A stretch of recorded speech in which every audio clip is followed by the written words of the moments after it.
What makes a woman trust again the man who once destroyed her? I am not speaking of easy forgiveness. Those belong to weak stories. I speak of that moment when survival outweighs pride, when the heart grows too exhausted to sustain its own anger, when the only choice left is to extend a hand to the one who once let her fall.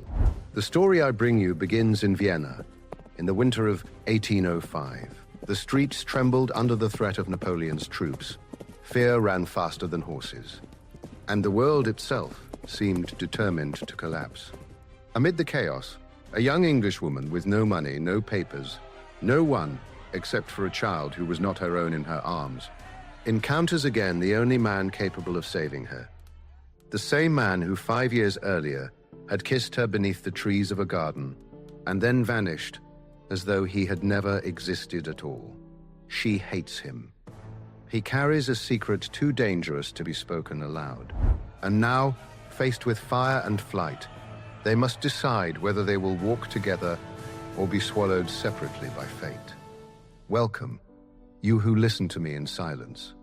I do not know what hour it is where you are, nor whether the cold in your world resembles the cold of this story. If you wish, tell me in the comments where you are listening from and how the weather is there. I like to imagine these words traveling to places I will never see. Before we continue, I must confide something to you. This channel has been demonetized. YouTube decided there is no real person behind these stories. I disagree.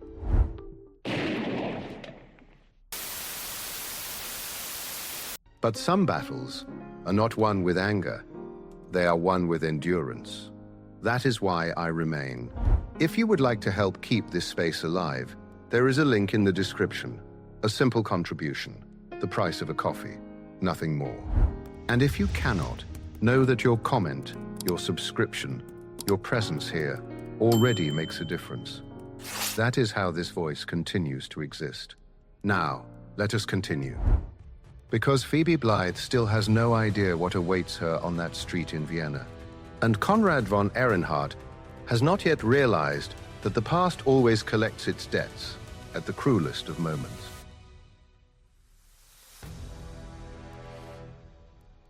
The winter of 1805 arrived in Vienna like a sentence being carried out. The bells would not stop. They had been ringing for hours, or perhaps only minutes, because panic has a cruel way of bending time. Phoebe was running. Leo's fingers kept slipping in hers, damp with sweat despite the cold cutting through the morning. The crowd shoved, stumbled, shouted names that no one answered. Some murmured about Ulm, about defeated generals, about cities falling one after another. A loose horse thundered past so close she felt the heat of its body against her cheek before she yanked the boy behind an overturned cart. Beyond the walls, Napoleon's army waited. Leo stumbled. Phoebe caught him before he could hit the ground, before the tide of bodies could swallow him. 5 years old, eyes too large for a face too thin. He did not cry. She had taught him to save his tears for when they were alone, but the tremble in his mouth betrayed everything his silence tried to hide. Phoebe had 12 copper coins left, a coat too thin for winter, and a child who was not hers, yet somehow had been left in her hands by the entire world. She had survived worse than war. She had survived the lie that destroyed her name, the silence of her own mother on the harbor when she left. If exile had not broken her, Napoleon would not have that privilege. And then she saw him, tall, still as stone amid the human current, a small girl clinging to his neck. The face that 5 years ago had made her believe in promises whispered in a dark garden. When his eyes met hers, Phoebe saw something she had never expected to see there. Fear. Konrad von Ehrenhardt was afraid, and he was walking toward her. Introduction. Phoebe Blythe was 24, and she had learned early that the world was rarely generous to women without fortune. Her brown hair, the color her mother once called autumn, was kept pinned into practical buns. Not out of vanity, but out of necessity. Her honey-colored eyes, flecked with gold near the pupils, had lost their light somewhere between the scandal and her first Austrian winter. What remained was a quiet, almost unconscious habit, rubbing the thin scar on the back of her left hand whenever she needed to gather her thoughts. 5 years earlier, she had been the daughter of a respectable merchant in London. Not nobility, but welcomed in the right circles. A modest yet secure future. A handful of suitable suitors, and the calm certainty that life would unfold as expected for girls like her. Until the garden, the man with the low voice and carefully chosen words, the promise spoken as though it were truth, the affection built with enough care to seem eternal, and the abandonment as sudden as it was cruel. Then came the closed doors, one by one, until only the continent remained, and the work of a governess, an elegant name for an educated woman who now possessed nothing but her dignity. Vienna had received her with the indifference reserved for useful foreigners. It was there, through distant family acquaintances, that Phoebe began caring for Leo, back when he was still a restless infant in the arms of an exhausted nurse. She taught him his first letters, showed him how to count coins. Taught him too how to remain silent when adults began to argue. The boy had become her only anchor. He was not her son, but the heart, at times, refused to acknowledge such a distinction. Now, with Leo's relatives in flight, rumors of French soldiers crossing the borders, and the city trembling on the brink of collapse, Phoebe found herself alone with a child in a land she had never truly learned to call her own. Yet what made her body tighten with dread was not the war. It was the man who had appeared in the crowd, as unexpected as a memory she had believed long buried. The same man who, years before, had destroyed her life with a gentle smile and an empty promise. And for the first time since arriving in Vienna, Phoebe understood something with painful clarity. No distance, no effort, no escape would ever be enough. Chapter 1. The Flight. Phoebe did not move. The crowd flowed around her like water around stone, yet her feet felt rooted to the uneven cobblestones. Leo tugged at her hand, saying something she could not hear. The blood pounded too loudly in her ears. Conrad stopped 3 steps away. The little girl in his arms hid her face against his shoulder. Small fingers dug into the collar of his coat, as though she feared the wind itself might steal her away. Phoebe. The voice was the same. Low, controlled. As though 5 years had been 5 minutes. As though he still had the right to speak her name. Count. The word came out steadier than she expected. Perhaps hatred was useful for something after all. He looked at Leo, then at her. There were lines in his face that had not existed before, around the eyes, at the corners of his mouth. Time had spared neither of them. You need to leave the city. What a brilliant observation. A muscle jumped in his jaw. Good. Let him feel something. I have a carriage waiting at the north gate. Sometimes pride is the only thing a person has left, and yet it is often the very thing that keeps them from surviving. Phoebe almost laughed. Almost. The irony was too large to fit inside any civilized reply. She had fled before dawn, when the first rumors began to travel faster than horses. Ulm had fallen. Generals had been humiliated. Vienna would be the next jewel to slip into Napoleon's hands. She had gathered the documents, hers and Leo's, and hidden them inside the lining of her coat. But the money had not been where it should have been. The irony was too large to fit inside any civilized reply. She had fled before dawn, when the first rumors began to travel faster than horses. Ulm had fallen. Generals had been humiliated. Vienna would be the next jewel to slip into Napoleon's hands. She had gathered the documents, hers and Leo's, and hidden them inside the lining of her coat. But the money had not been where it should have been. Leo's relatives had taken everything in their haste to escape. Only 12 copper coins remained, forgotten in a drawer. 12 coins, not enough for even a single night at an inn. And why would I accept anything from you? Because you have no choice. The blunt honesty struck her like a slap. He did not beg. He did not apologize. He merely stated a fact, the way one states that the sky is grey or that winter has arrived too early. Leo tugged her hand again. Phoebe, I'm cold. She looked down at the boy. His lips were losing their color, his coat too thin, too short. In a few hours the temperature would drop further, and the French would be inside the walls. "The girl," Phoebe said, grasping for anything that was not yes. "Is she your daughter?" "Anne." The name sounded too delicate for a city collapsing around them. The girl did not lift her head, did not react. She only clung more tightly to her father, as though the world itself were a threat from which only he could shield her. "She doesn't speak," Conrad added, and there was something in his voice Phoebe could not name. Not since her mother died. A widower. The information should have stirred something. Satisfaction, perhaps. Or a bitter sense of justice. But Phoebe was far too busy measuring distances, risks, survival to feel anything but cold. How long ago? 3 years. We know how cruel time can be to those who wait. And that was exactly what Phoebe felt, standing there amid the chaos. She had waited for answers that never came. He had built an entire life, and now they both carried burdens the other could scarcely begin to understand. 3 years. While he had married, had a daughter, lost his wife, learned to endure solitude. Phoebe had learned to swallow humiliation, to ration tea leaves, to teach Latin to a child the world had placed in her care, in streets that had never offered her true shelter. A distant explosion sent the crowd into panic, perhaps cannon fire, perhaps only another gate being sealed too early. Leo pressed against her legs. Anne's fingers tightened even more in the fabric of her father's coat. "Now," Conrad said quietly. "If we are going, it must be now." Phoebe looked at him. At the silent child in his arms, at Leo trembling beside her. 12 copper coins would not buy escape. Pride did not keep children warm, and resentment, however justified, did not stop armies. She hated this man, what he had done, what he had not said, the 5 years of silence that had carved her into someone harder, colder, lonelier. But Leo needed shelter, food, safety. "If you abandon me again," she said, her voice steady, "I swear I will find a way to destroy you before I die." Something crossed Conrad's face. Not offense, perhaps respect.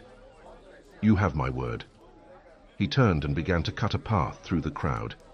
Phoebe lifted Leo into her arms. He was too heavy for it now, but it did not matter, and followed. She did not look back. There was nothing in Vienna worth one final memory. Chapter 2. The Weight of What Goes Unsaid. Conrad had not expected it to hurt this much. 5 years. Long enough to bury a mother, to marry, to have a daughter, to lose a wife, and to learn how to live with Anne's silence. Long enough, he had believed, to forget the face of a woman he had kissed only once in a London garden. He had been wrong. Phoebe walked 3 steps behind him, the boy in her arms, her gaze fixed somewhere between Conrad's back and nothing at all. She did not ask where they were going. She did not complain about the weight of the child. She simply followed, her steps steady despite the chaos around them, as though crossing panicked crowds was something she had done far too many times before. Perhaps it was. He knew nothing about her life anymore. Nothing about how she had come to Vienna, how she had survived, what had happened after he left without a word.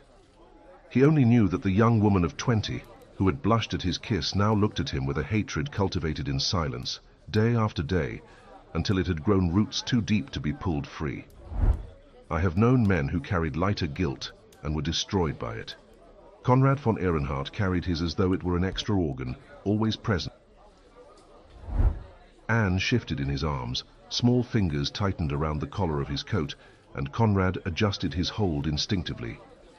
She did not look at anything, did not react to the shouting, did not cry. Sometimes he wondered what still remained inside the child who had once laughed loudly enough to wake the entire house. "Is it much farther?" Phoebe's voice reached him over the noise. He glanced back. She was breathing hard, the boy slipping slightly in her arms, yet she did not stop walking. "The north gate is beyond the square." "I know." I asked how much time we have with all this chaos. There was something in her sharpness that eased him. Anger was easier to bear than sorrow, easier than questions, easier than tears. Anger he deserved, anger he could endure. 10 minutes, if the crowd does not worsen. She gave no reply. She simply adjusted the boy and kept walking. The main square was a sea of bodies, overturned carts, loose horses, entire families trying to drag trunks they would never manage to carry beyond the gates. Conrad saw a man arguing with a soldier, gesturing toward a pile of luggage. Saw a woman kneeling on the ground, weeping over something he chose not to identify. Saw children separated from parents, elders abandoned in corners, the kind of despair only war could create. And to think he had once believed he understood battle. He had fought, yes, he had killed, when necessary. But he had never seen what war did to those left behind.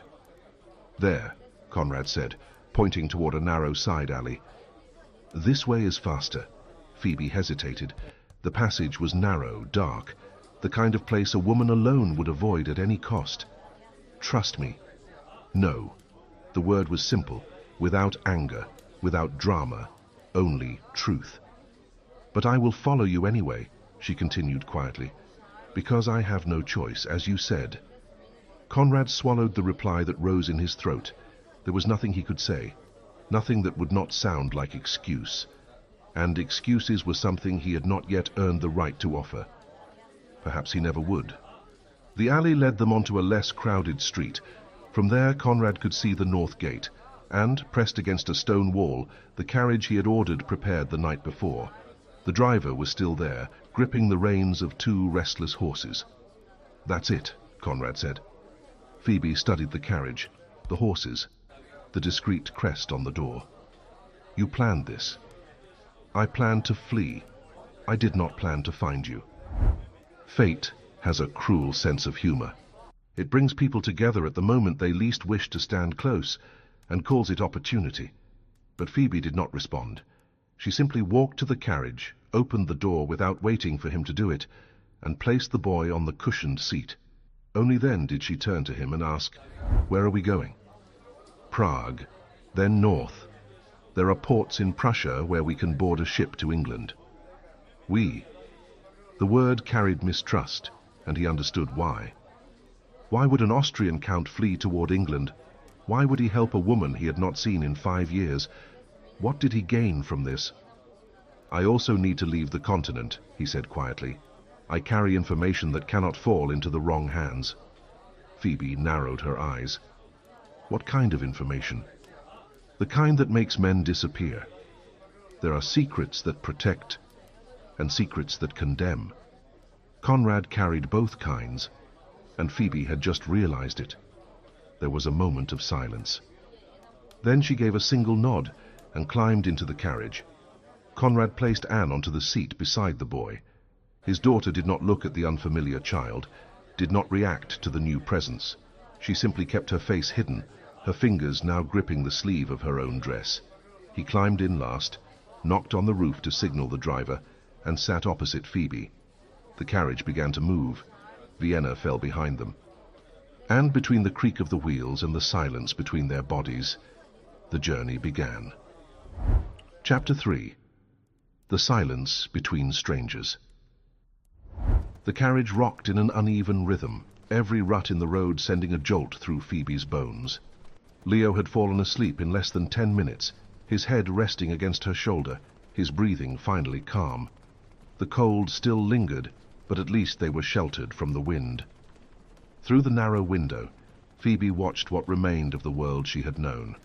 The road north was crowded with fugitives, carts piled high with furniture, families on foot carrying trunks too heavy for them, children crying in the arms of exhausted mothers, everyone moving in the same direction, everyone fleeing the same shadow. The rumors traveled faster than truth. Napoleon had taken Ulm in October. 30,000 Austrian soldiers had surrendered. Generals who had served the empire for decades had been humiliated. Now he marched toward Vienna as one harvesting what he had long planted. Even the emperor had fled. Francis II had abandoned the capital days earlier, taking the court with him to Moravia. If the sovereign did not believe in resistance, why would his subjects? Conrad sat opposite her, Anne curled beside him like a small, frightened animal. They had not exchanged a word since Vienna disappeared behind them. The silence between them was thick, heavy with everything neither knew how to name. Phoebe used the time to study him, Some changes 5 years could explain: the lines around his eyes, the permanent crease between his brows, the dark hair now streaked with silver at the temples. But there were other marks time alone could not account for: the constant tension in his shoulders, the way he held his daughter as though afraid to lose her. The gaze of a man who slept too little and carried unresolved nights within him. Others are simply worn down by it, like stone shaped slowly by water. Looking at Conrad, Phoebe could not yet tell which fate had claimed him. The carriage came to an abrupt stop. Harsh voices approached, fast, authoritative German. Phoebe's body went rigid before her mind could follow. "Soldiers," Conrad murmured. "They're inspecting those who leave." He pulled documents from the inner pocket of his coat. Phoebe did the same, her fingers trembling as she searched for Leo's papers. In those days, a wrong document, a hesitant answer, could mean arrest. Or worse. The Austrians searched for deserters. The French, when they arrived, would search for informants, and Conrad, by his own admission, carried exactly the kind of secret both sides would want. The carriage door opened. An Austrian soldier, too young for the hardness in his eyes, scanned the interior with weary attention. Documents. Conrad handed his over first. The soldier studied the crest on the paper, then the discreet crest on the carriage door. His posture shifted immediately, shoulders straightening, the reflex of someone trained to respect titles. "Count von Ehrenhardt." "That is correct." "And the woman?" "The children's governess. She travels under my protection." It was a lie. It was truth. It was both at once. Phoebe handed over her papers without a word. The soldier frowned when he noticed they were English, but did not question further. Too many people were fleeing, too little time for scrutiny. "Proceed." The door shut. The carriage moved again. Phoebe released a breath she had not realized she was holding. Leo slept on, untouched by any of it. Anne had not moved, but her fingers still clenched the sleeve of her dress hard enough to leave marks. In that brief moment, Phoebe and Conrad were not the woman abandoned and the man who had abandoned her. They were simply two adults trying to keep two children alive in a world that was falling apart. "Thank you," Phoebe said quietly. The words cost more than they should have. "For including Leo and me in your passage. You watched over Anne when the soldier opened the door, before you even thought of yourself." Phoebe found no answer. It was true. Her instinct had been to check the girl first, to see whether she had been frightened. She did not know what that meant. She did not wish to know. Leo stirred beside her. His large eyes settled on Anne across the seat, and something passed over his face. Curiosity, perhaps, or recognition. Children perceive what adults forget how to see. "She doesn't speak?" he asked softly, his voice still thick with sleep. "No, but that does not mean she does not hear." Leo seemed to consider this. Then, without warning, he slid down from the seat and crossed the narrow space of the carriage. Conrad tensed but did not stop him. The boy stopped in front of Anne, stood there, swaying slightly with the motion of the carriage, simply watching her. No one breathed. Then Leo reached into his coat pocket and withdrew something small. A button. Polished brass, etched with a pattern of leaves. Phoebe recognized it at once, from the old coat she had once mended. He held it out to Anne. The girl did not lift her head, but her fingers, small, pale, loosened from the sleeve of her dress and opened, palm upward. Leo placed the button there. Anne closed her hand. Something tightened in Phoebe's chest. Outside, the empire was collapsing. Generals were captured, cities were falling, treaties were unraveling. But inside this carriage, a girl who did not speak had accepted a button from a boy she barely knew. And somehow that felt greater than any battle. Leo returned to his seat as though nothing extraordinary had occurred. He leaned once more against Phoebe and drifted back into sleep. Conrad watched his daughter, her hand still closed around the button. When he lifted his eyes to Phoebe, there was something there she had not expected to find. Gratitude. She looked away. She did not want his gratitude. She wanted nothing from him but safe passage to England and enough distance to forget him again. But the carriage was small. The journey was long, and some distances cannot be maintained, no matter how fiercely one tries. The road stretched north. The sky darkened, and somewhere behind them, Vienna prepared to raise French flags. Chapter 4. The Price of Shelter. The horses needed rest. The children needed food, warmth, and the basic care the road had already delayed beyond what was bearable. Conrad knew they should keep moving.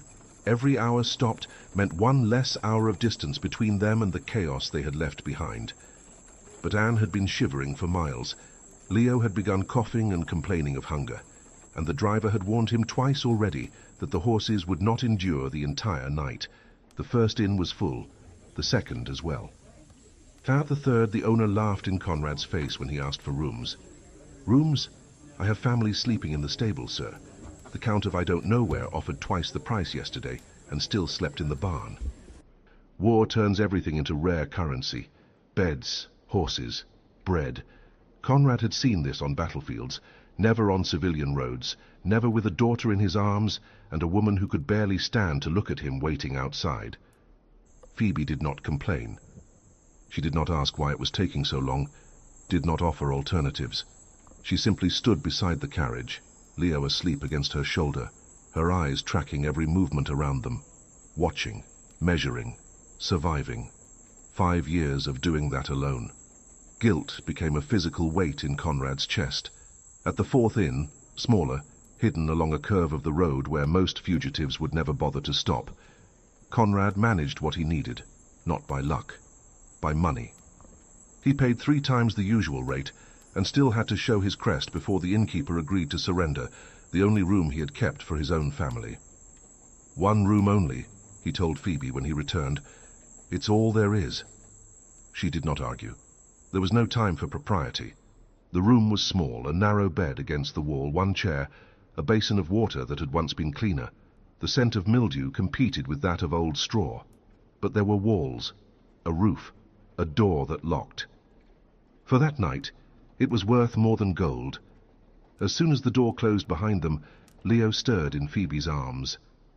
"Are we there?" he murmured, his voice still heavy with sleep. "For now," she answered softly. "Just for tonight." Conrad knelt beside Anne, gently brushing his thumb over the back of his daughter's hand. "We're safe for the moment." The girl did not respond, but her eyes opened briefly, pale, exhausted, before closing again. She still held the button in her fist, as though it were a small anchor. Phoebe guided Leo to the bed. The boy sat, rubbing his eyes. "I'm hungry." The simplicity of the words carried more weight than any accusation. Conrad nodded. "I'll see what I can bring from the kitchen." While he was gone, Phoebe helped Leo lie back down. Exhaustion claimed him again before he could eat. When Conrad returned minutes later with a small bundle of stale bread, a piece of cheese and a cup of thin broth, both children were asleep once more. He set the makeshift tray on the only free surface in the room and approached the bed. The children side by side, Leo's face peaceful, Anne still clutching the button even in sleep. Something about the sight hurt in a way Conrad had not anticipated. "You take the bed," he said quietly. "I'll sleep in the chair." "The chair won't hold your weight." "Then I'll sleep on the floor." Phoebe looked at the warped boards, the cracks where cold air slipped through, the likely presence of rats in the corners. She almost smiled, almost. "Share the bed with the children. I'll take the chair." "I won't let you—" "This is not a request, Count." The word landed as a reminder of what he was, of what stood between them, of the distance she intended to keep, no matter how absurd it was in a room barely 3 meters wide. Conrad yielded, not because he agreed, but because arguing with Phoebe Blythe was a battle he had lost long ago, without ever stepping onto the field. He lay on the edge of the bed, Anne curled against him on one side, Leo on the other. In his sleep, the boy shifted and draped an arm over Anne as though protecting her. His daughter did not pull away. "In my years, I have learned that certain things heal us where we least expect. Sometimes it is a button offered in silence. Sometimes it is simply sharing the same roof while the world outside collapses." Phoebe sat in the chair, her coat pulled tight like a blanket, her eyes heavy with exhaustion. Conrad should sleep as well. His body demanded it. But he remained awake, staring at the stained ceiling, listening to the children's breathing. And hers. Phoebe. She did not answer. Perhaps she was asleep. Perhaps she only pretended. He continued anyway, his voice low enough not to wake anyone. I did not disappear because I wished to. Silence. My mother was dying. I received the news the morning after the garden. I left that afternoon. The silence remained, but it changed. She was awake. He knew it. She made me promise her something before she died. I kept it. It was wrong. I know it was wrong. But she was dying, and I could not refuse her. The chair creaked softly, Phoebe shifting, or perhaps only breathing differently. Why didn't you write? The question came quietly, without anger, only the doubt that had eaten at her for 5 years. The silence that followed was heavier, more exposed. Conrad took a long moment before answering. Because I thought writing would make everything more cruel. Phoebe said nothing. I thought a letter would reopen a wound I did not have the courage to hold open, that it would give you hope I could not fulfill. He dragged a hand over his face, exhausted. They told me it was better this way. That absence would hurt less than an impossible promise. A pause. I believed them. The mistake hung between them, naked and undeniable. It was cowardice, he said at last. Not fate, not circumstance, only cowardice. Phoebe closed her eyes for a moment. 5 years of questions. 5 years trying to understand the unexplainable. And the answer was devastatingly simple. She did not reply. She did not need to. Some truths do not ask for comfort, only space to exist. Cold seeped through the cracks. The children slept on. And somewhere between exhaustion and dawn, Conrad finally closed his eyes, not in peace, but beneath the full weight of what he had chosen to carry. Chapter 5. What Silence Does Not Say. Phoebe woke with a stiff neck and an aching body. The chair had been a terrible choice, but pride does not consult the spine before making decisions. The grey morning light slipped through the narrow window, exposing the room in all its misery. The stains on the ceiling, the murky basin of water, the floor she had been right not to trust. On the bed the children were still asleep. Leo lay on his back, mouth slightly open, his arm still draped over Anne, as though it had remained there all night. The girl was curled inward, her face finally visible, delicate features, long lashes, brown curls scattered across the stained pillow. She looked like any 4-year-old child asleep. She looked ordinary. Conrad was not there. Phoebe rose slowly, testing each muscle before trusting it. His coat still hung on the door handle. He had not left. More likely, he had gone to manage practical matters, horses, food, the innkeeper's payment, things she could not afford, things he would never mention. Another debt. The list grew whether she wished it to or not. The makeshift tray from the night before was gone as well. She moved to the window and looked outside. The inn's courtyard was already in motion, families loading bundles, horses being prepared, children crying for food that might not exist. The world was still fleeing, and they would need to flee with it. It was cowardice. Conrad's words returned without permission. Not fate, not circumstance, only cowardice. For 5 years, Phoebe had constructed a version of Count von Ehrenhardt that made sense.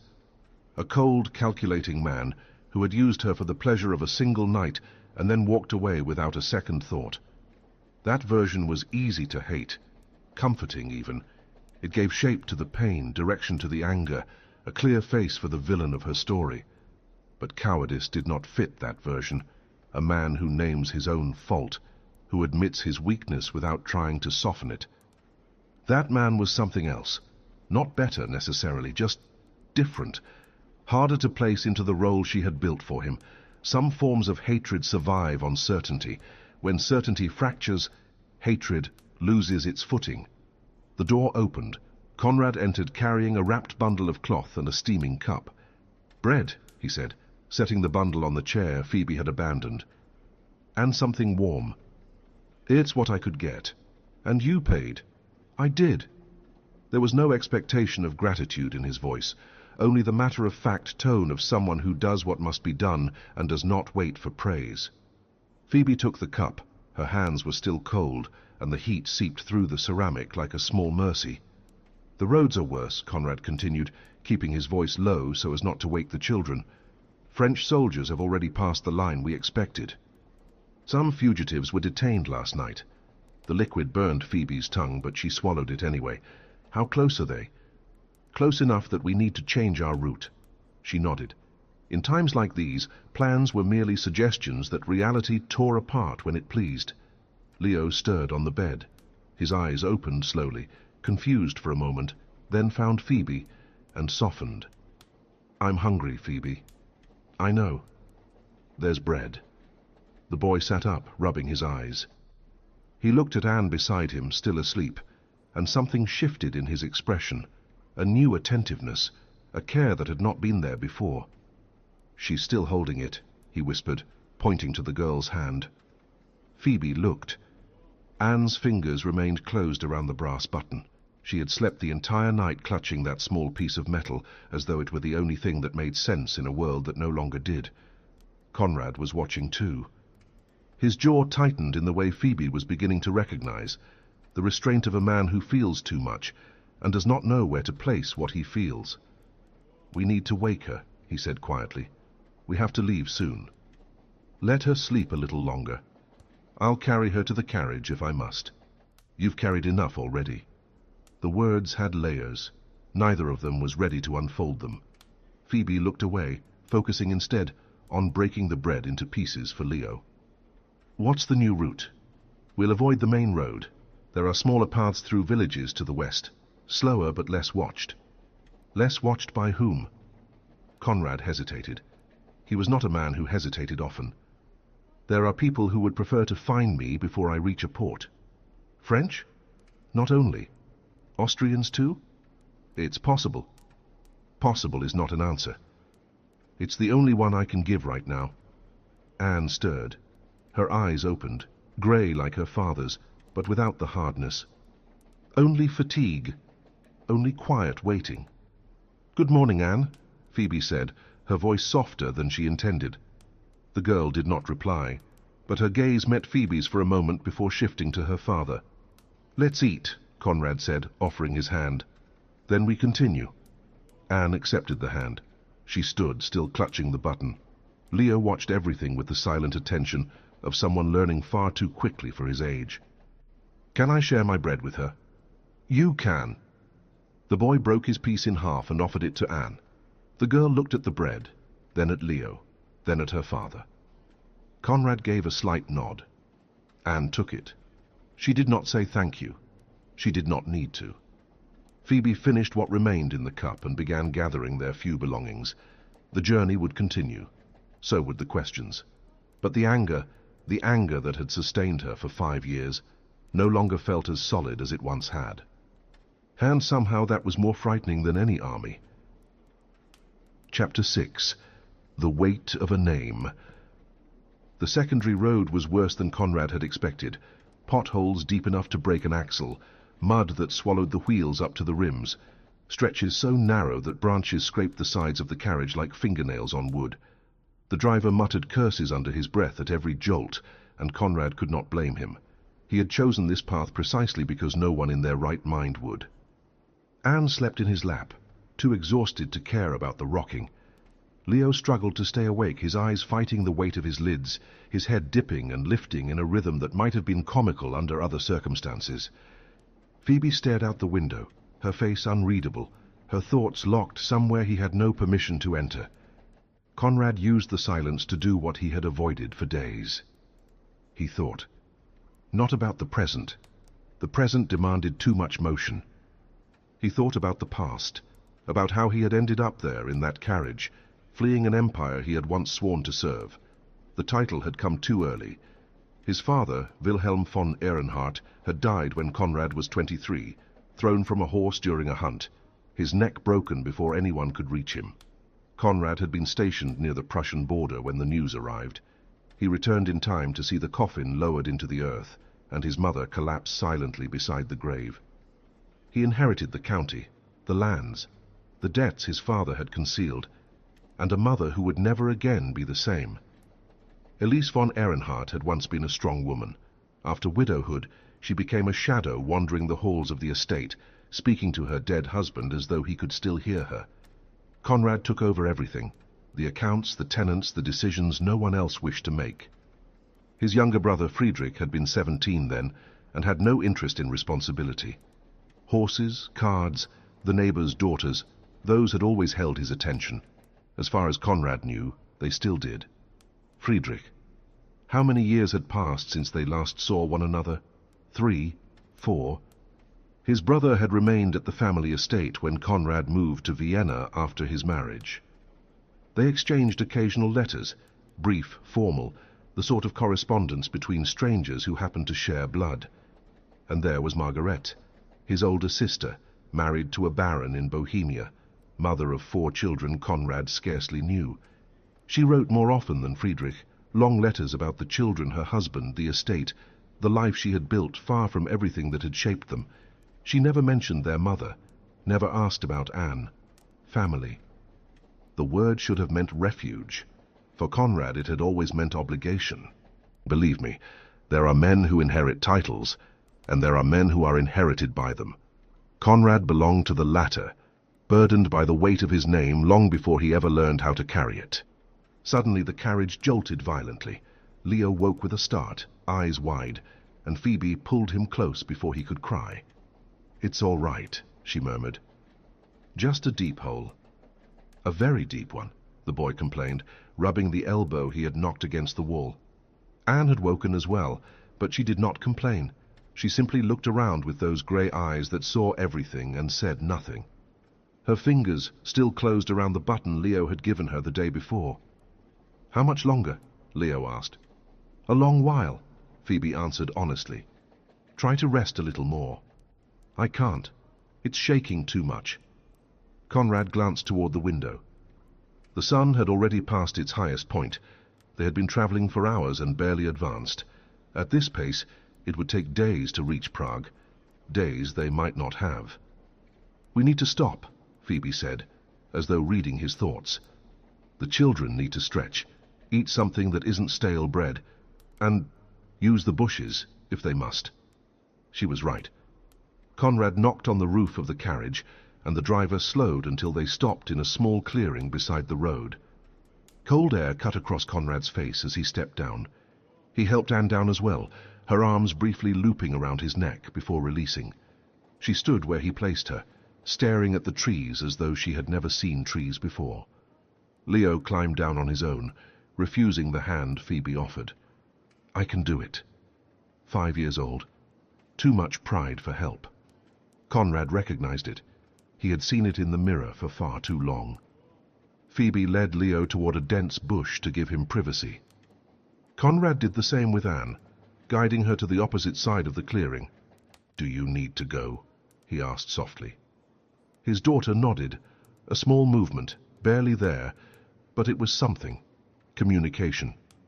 Conrad helped her with the layers of clothing, and then turned his back watching the road while she did what she needed. When they returned to the carriage, Phoebe had somehow persuaded the driver to part with an apple he had been saving for himself. She had cut it into 4 pieces with a small knife Conrad had not known she carried. She gave the first piece to the driver. "Where did you get that?" he asked. "The knife. I've always had it." She handed a piece to Leo, another to Anne. Women who travel alone learn to prepare. There was a story there, probably many. 5 years of stories Conrad did not know, and had no right to ask for. Anne looked at the apple in her hand, then at Leo, who was already biting into his with enthusiasm. "You can eat it," Conrad said gently. "It's yours." The girl lifted the piece to her mouth, bit slowly, chewed, swallowed. It was only an apple, but it was the first time in months Anne had eaten without Conrad having to plead. Phoebe noticed. She said nothing. She simply offered the fourth piece to Conrad. You need to eat too. You didn't eat. I'm not hungry. A lie. He saw it in her eyes, in the way she swallowed hard, in how she turned her face from the scent of the fruit. But arguing would lead nowhere. Then share it with me. Phoebe hesitated. Then she took the piece, split it in half with the knife, and handed half back to him. They ate in silence, leaning against the carriage while the children explored the clearing. Leo showed Anne small stones. The girl did not answer, but neither did she walk away. Small progress. It was all they could hope for. Your brother, Phoebe said suddenly. Does he know you're fleeing? Conrad nearly choked. How do you know I have a brother? You mentioned him yesterday when you spoke of your mother. You said we at some point. He did not remember saying it, but Phoebe had always been observant. One of the things that had drawn him to her in that garden 5 years before, the way she listened, the way she noticed what others let slip. Friedrich, he said. He's younger. He stayed at the family estate when I moved to Vienna. And does he know? No. I didn't have time to send word. He'll worry. Conrad almost laughed. Friedrich would not worry. He would be irritated at having to shoulder responsibilities he had always avoided. But that was family business, and family was territory Conrad had no intention of opening to Phoebe. Perhaps, he said simply. She did not press further. Another thing he remembered. Phoebe knew when to retreat. The driver signaled. It was time to continue. Conrad helped Anne back into the carriage. Leo climbed up on his own again, refusing assistance. Phoebe entered last, settling into the seat with the economy of movement of someone who had learned to take up as little space as possible. The carriage began moving once more. The road remained poor, but something had shifted. A piece of apple shared, a brother's name spoken aloud, small fractures in the wall between them. Conrad did not know whether that was a good thing or a dangerous one. Probably both. Chapter 7. The Road and the Choice. The sky darkened too early.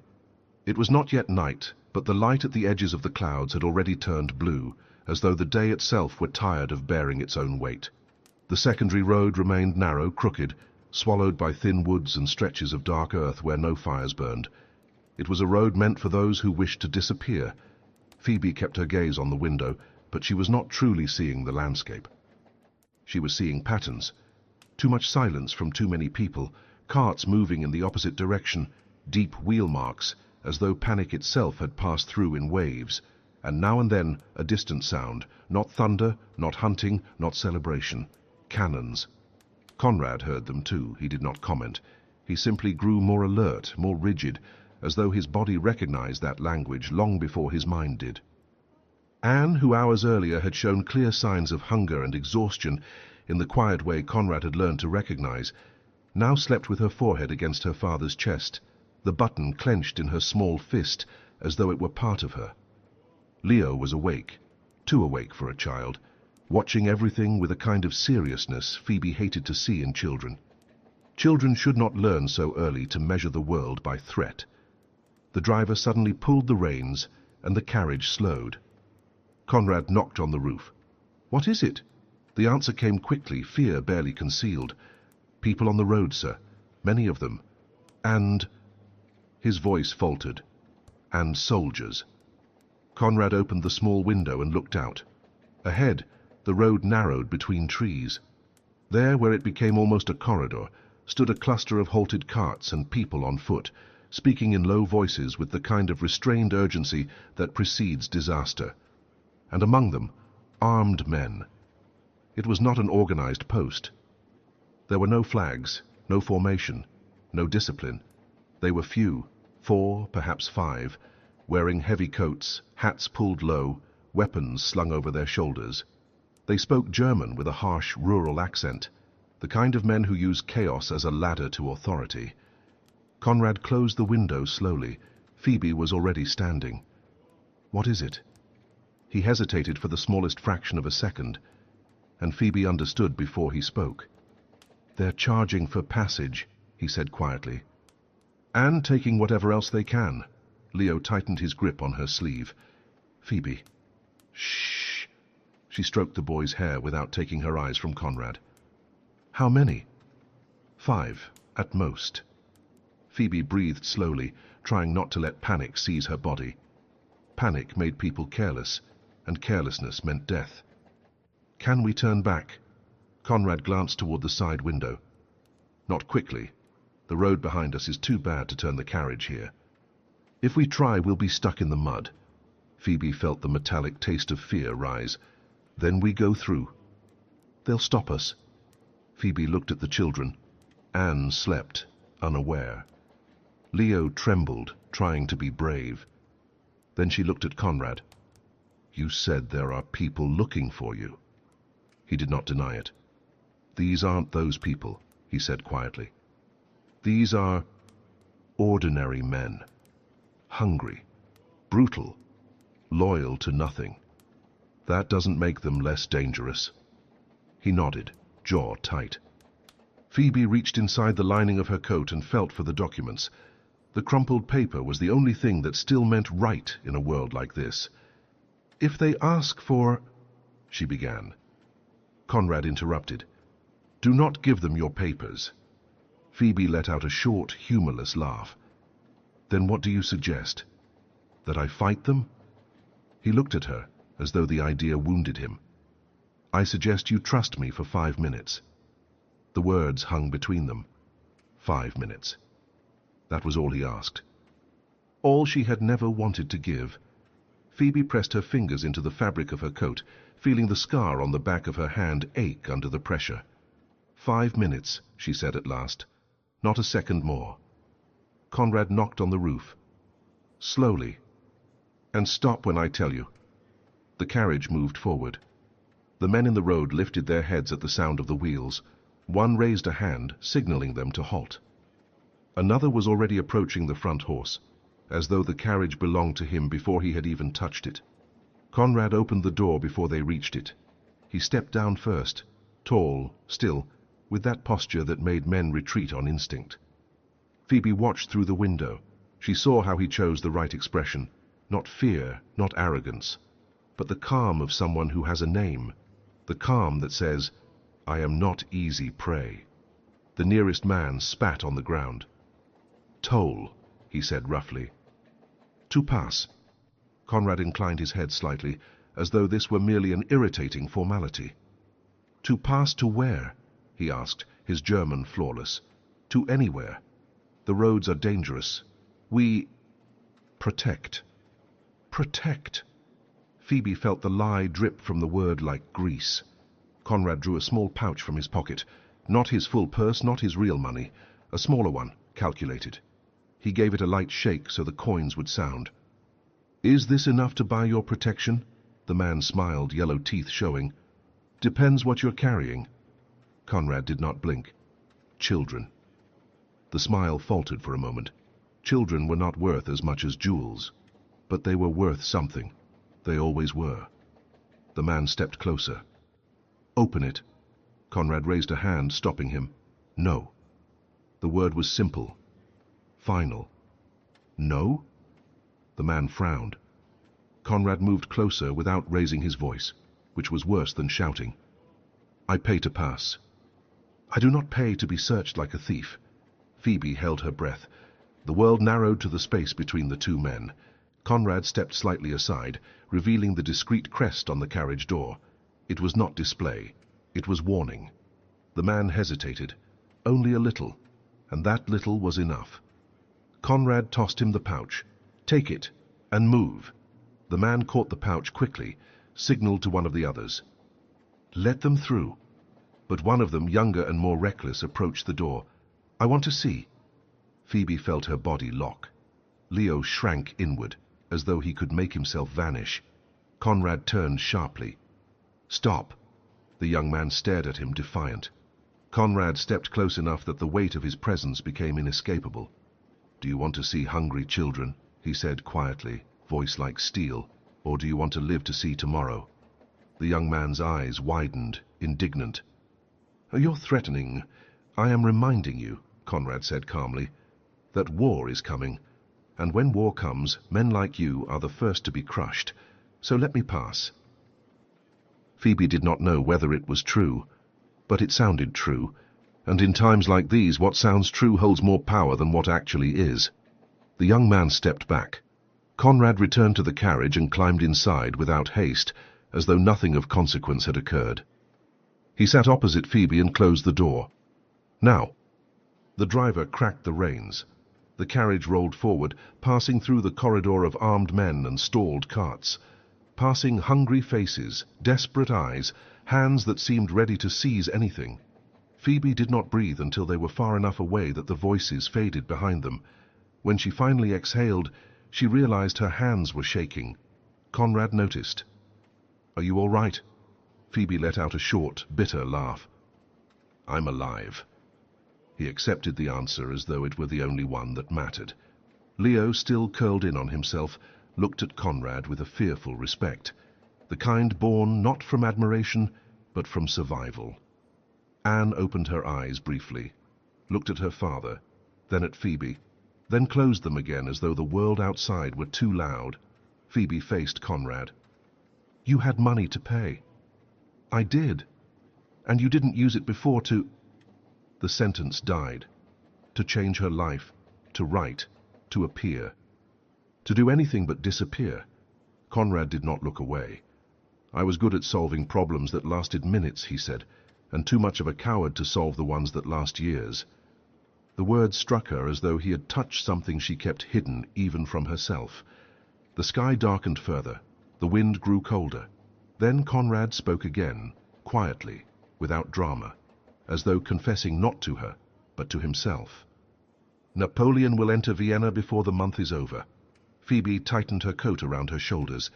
She did not know how she knew, but she believed him, because there is a difference between rumor and certainty. And certainty was sitting directly in front of her. The carriage continued along the secondary road, deeper into shadow, farther from safety, closer to what could not be avoided. And for the first time, Phoebe understood that their danger was not only the war. It was the name Conrad carried, and everything that name might still demand. Chapter 8. What was left behind. The horse began to limp about an hour before sunset. Conrad noticed it first by sound, by the broken rhythm of hooves, one beat missing where there should have been 4.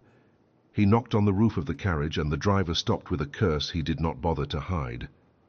"The chestnut," the man said, when Conrad climbed down, "must have stepped on something in the last mile. He's favoring the front left." Conrad crouched to examine the leg. The animal flinched at the slightest touch, muscles trembling with contained pain. There was no visible cut, but swelling was already rising beneath the dark coat. A twist, perhaps, or something worse. "Can he make it to the next village?"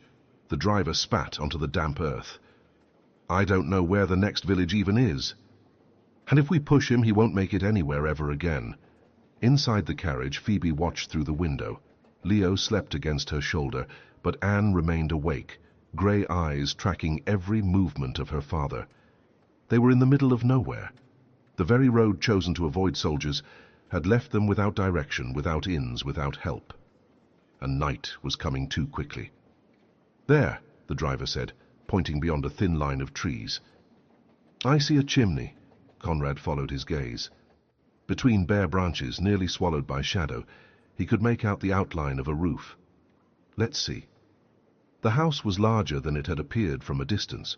2 stories of solid stone, dark wooden shutters, a stable attached that promised shelter for the horses. But something was wrong. No light in the windows, no smoke in the chimney, no sound of human life. Conrad knocked, waited, knocked again. Nothing. He tried the handle. It was unlocked. The interior told the story the outside had only suggested. A table set, dishes still arranged for a meal abruptly abandoned, a child's coat hanging on a hook near the door, and on the floor a cloth doll lying on its side, its stitched face turned toward the ceiling, button eyes staring. The family had fled in haste. Recently. The food on the plates had not yet spoiled, only dried along the edges. Conrad knew this kind of abandonment. He had seen houses like this in war zones, places left behind when people finally understood that staying meant death. The French were closer than he had calculated. "Can we stay here?" Phoebe appeared in the doorway, Leo in her arms, Anne clinging to her skirt. The detail did not escape him. The girl had chosen Phoebe, not him. "For now," he said. "We have no other option." Phoebe stepped inside slowly, eyes scanning the small signs of interrupted life. She stopped in front of the doll on the floor, knelt and picked it up, smoothing its patchwork dress with care that felt almost excessive for an abandoned object. "There were children here," she murmured. "There were. I hope they're safe, wherever they are." It was the kind of hope Phoebe offered to strangers who would never know it. Conrad wondered how many times she herself had wished someone would do the same for her. Anne extended a hand toward the doll. Phoebe glanced at Conrad, silently asking permission. He nodded. "She was left behind," Phoebe said gently to the girl, placing the doll into her arms. "I think she needs someone to take care of her. Do you think you could do that?" Anne held the doll, studied the stitched face, then looked up at Phoebe with something Conrad had not seen in months: interest, presence, connection. "She doesn't have a name yet," Phoebe continued softly. "Maybe you can think of one for her." Anne did not answer, but she pressed the doll to her chest, her fingers still closed around the button in her other hand. Two treasures now, two small anchors. The driver entered carrying a sack. "Found oats in the stable, and there's firewood stacked behind the house. If we light the hearth, we can get through the night." "And the horse?" Conrad asked. "I've put him in the stall. He needs rest. 2 days at least. 3 if we want him strong enough for the rest of the road. 3 days. Trapped in an abandoned house, hiding from a war on the move, with 2 children and a history neither of them knew how to face." Conrad looked at Phoebe. Phoebe looked at Anne. Anne looked at the doll. There are moments that change the course of things without fanfare. Sometimes they are battles, sometimes they are the decisions of kings. And sometimes they are simply a woman offering an abandoned doll to a child who has forgotten how to speak. "I'll light the hearth," Conrad said. "I'll see what's left in the pantry," Phoebe replied. They had not planned it. They did not need to. Necessity had a quiet way of arranging people, of turning strangers into something that did not yet have a name. Night settled over the abandoned house. Inside, the fire began to crackle. And for the first time since they left Vienna, something close to stillness settled between them. It was not peace. Not yet. But it was a beginning. Chapter 9. What Exile Teaches. Phoebe woke to the smell of smoke. For a brief moment, panic seized her body. Fire, the house, the children. But then her senses adjusted. It was not the sharp scent of danger. It was wood burning. A lit hearth. Someone who had risen before her and taken the care to warm the room. Conrad. She sat up on the sofa where she had slept, muscles protesting after yet another night in an unforgiving position. Leo was still asleep beneath Conrad's coat, his face finally peaceful. Anne slept in an armchair near the fire, the cloth doll pressed against her chest, the brass button still clenched in her other hand. The scene was almost domestic, almost normal, as though they were a real family, and not 4 fugitives hiding inside a house that had once belonged to strangers. Phoebe found Conrad in the kitchen. He was attempting to prepare something that vaguely resembled porridge, oats, water, a pot darkened by years of use. The contents bubbled in a way that suggested disaster. "Do you need help?" He turned. Dark circles rested beneath his eyes, stubble shadowing his jaw. He likely had not slept. "I'm not particularly gifted at this." "I noticed." Phoebe took the spoon from his hand and reclaimed control. She added more water, lowered the heat, stirred with patience. Cooking had never been her natural talent, but 5 years caring for Leo had taught her the essential skill: how to turn very little into just enough. "Where did you learn?" Conrad asked. "Necessity. During my first months in Vienna, I had no money for inns. I learned how to stretch what I had." He remained silent. Phoebe could feel the weight of the questions he did not ask. How she had come to Austria, how she had survived, what had happened between the London dock and this cold kitchen. "You don't have to tell me," he said finally. "I have no right to ask." "That's true, you don't. And yet something about the morning, the fire crackling, the humble scent of oats, the unexpected intimacy of sharing such a small space, opened a crack. My father was a cloth merchant, modest but respected. We had a house in Cheapside, small, always noisy. There were 5 of us. 5. 2 girls, 3 boys, I was the middle one. Phoebe kept her eyes on the pot. My eldest sister, Catherine, married well. My brothers joined my father's business.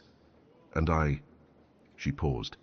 I was the one who stayed, the one who took care of the house when my mother fell ill. Her mother. It began with headaches. Light at first, then constant. In the end, she could barely leave her bed. I cared for her for 2 years before you. Before the garden, before the kiss, before everything collapsed. When the scandal happened, she continued, my father wanted to defend me. He wanted to confront you, demand reparation. But Catherine said it would only make things worse, that the more silence, the less damage, that I should leave, until people forgot. And your mother? The spoon stilled. My mother said nothing. The silence that followed was thick. Conrad did not try to fill it with easy comfort. He simply stayed, present. She was at the docks when I boarded the ship, still ill. I had the feeling it would be the last time I saw her. My father was crying. Catherine slipped money into my hand where no one could see. My brothers didn't come, and my mother, Phoebe, drew a careful breath. She stood there, watching. She didn't say a word, not even goodbye. I received a letter 6 months later, Phoebe said softly. Catherine wrote. My mother had died. The headaches were something in the brain. Perhaps she could no longer speak when I left. Perhaps that explains the silence. Do you believe that? Conrad asked. Phoebe looked at him for the first time. I have to believe it. The alternative is worse. There are daughters who spend their entire lives trying to translate their mother's silence. Phoebe was one of them, and perhaps she would never find the meaning she searched for. And that weight lived quietly inside her heart. A faint sound interrupted the moment. Anne stood in the kitchen doorway, the doll dangling from one hand, grey eyes fixed on Phoebe. Good morning, Anne, Phoebe said gently. Are you hungry? The girl did not answer, but she entered, walked toward Phoebe, stopped beside her. Small fingers found the hem of her skirt and remained there, as though that were the safest place in the house. Conrad watched. There was something on his face Phoebe could not fully name, gratitude intertwined with loss, relief edged with a trace of jealousy. The daughter who had not spoken to him for 3 years was now seeking comfort in another woman. She likes you, he said quietly. She needs someone. I'm here. It's not just that. Phoebe knew he was right.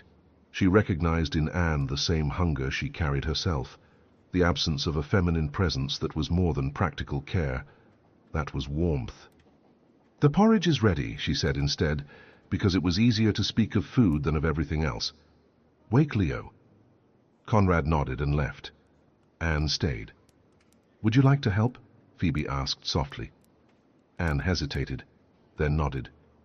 Can you put the spoons on the table? The girl took the cutlery and carried them to the table, 1 for each place, 4 places, like the family who had once lived there, like the family they were not, yet were beginning dangerously to resemble. When Conrad returned with a still sleepy Leo, he found the table set and the bowls steaming. He said nothing. He did not need to. They sat down to eat. The porridge was plain, nearly flavorless, but no one complained. Leo ate too quickly and asked for more. Anne ate slowly, eyes drifting between the doll in her lap and Phoebe across the table. Outside, the wind cut through the trees. The war continued somewhere beyond those walls. But inside, for a few minutes, there was only the sound of spoons against ceramic and the breathing of 4 people learning how to exist together. Phoebe noticed Conrad watching her. She looked down at her bowl instead, but the warmth rising in her face did not come from the fire. Chapter 10. The Weight of What is Hidden. Conrad needed to leave the house, not because of immediate danger, though danger now existed like the cold, constant and unavoidable. He needed to leave because the walls seemed to narrow with every hour, because the smell of wood smoke and porridge had blended with something he could not name, because Phoebe Blythe, seated at the kitchen table with his daughter, looked too right to endure.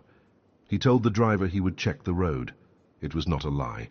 It simply was not the whole truth. The cold air sliced through his lungs the moment he stepped outside. November in Austria was merciless, especially far from the cities where the wind found no walls to stop it. Conrad pulled his coat tighter and walked toward the thin stretch of forest that separated the property from the main road. The coat. He could still feel the hidden weight in the lining, the documents sewn into the fabric, invisible to anyone who did not know where to look. 37 names. 29 French agents embedded within the courts of Prussia, Russia, Sweden, and even Austria itself. And 8 English names, 8 men considered loyal to the crown, feeding Napoleon's war machine with information. Victor had given him the list on an October night, only weeks before Vienna fell. A man too idealistic to survive his own century, he had managed to copy documents from an intercepted French messenger. No one knew the list existed. No one except Conrad. 2 days later, Victor was arrested, accused of conspiracy, never seen again. Men who knew too much rarely received long endings. And now Conrad carried what remained, not only papers, but a promise, to take the list to England, to place it into the right hands, to turn it into something that might at least slightly slow Napoleon's advance. A promise made to a man likely already dead. At the edge of the woods, Conrad stopped. The main road lay only meters away, visible between bare trunks. He watched in silence, counting breaths, sharpening his attention. Then he saw them. Fresh marks in the mud, horse tracks, many, organized, deep ruts from heavy wagons, and half buried in the dirt. A scrap of blue cloth, French blue. Troops had passed through, perhaps the night before while they slept. The cold that ran down Conrad's spine did not come from the wind. He returned to the house with controlled steps, eyes alert for any movement between the trees.